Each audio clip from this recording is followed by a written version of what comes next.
আর্থিক কর্মকাণ্ডে স্বচ্ছতা ও জবাবদিহিতা নিশ্চিত করতে 2016 সালে গ্রামীণফোন ও রবিতে অডিট বা নিরীক্ষা করে বিটিআরসি, যেখানে 1996 সাল থেকে 2014 সাল পর্যন্ত তরঙ্গের মূল্য পরিশোধ, লাইসেন্স ফি, করভ্যাট সহ বিভিন্ন বিষয়ে নিরীক্ষা হয়। ওই নিরীক্ষার পর গ্রামীণফোনের কাছে 12,580 কোটি টাকা এবং রবির কাছে 867 কোটি 23 লাখ টাকা পাওনা বাবদ দাবি করে বিটিআরসি। এই দাবি নিয়ে আপত্তি থাকলেও গ্রামীণফোন 2000 কোটি টাকার বেশি এবং রবি পরিশোধ করেছে 138 কোটি টাকা। এর মধ্যে 2019 সালে বিটিআরসির পাওনা দাবির বিপরীতে আদালতে পৃথক মামলাও করে অপারেটর দুটি।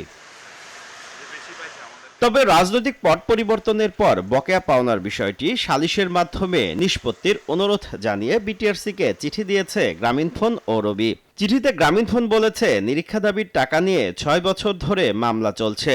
দীর্ঘ সময়, প্রক্রিয়া এবং কারিগরি জটিলতা বিবেচনায় তারা এখন বিষয়টি সালিশি পদ্ধতিতে নিষ্পত্তি চায়। পারস্পরিক স্বার্থ বজায় রাখতে মধ্যস্থতার প্রস্তাব দিয়েছে রবি। যেভাবে অডিটটা করা হয়েছিল সেটা নিয়েও অনেক প্রশ্ন আছে।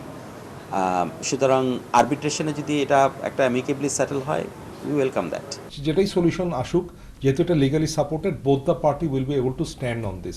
একসময় বিরোধ নিষ্পত্তি নিয়ে কোনো ধরনের আলোচনায় যেতে না চাইলেও বর্তমানে সালিশের মাধ্যমে সমাধান করার বিষয়টি খতিয়ে দেখছে বিটিআরসি।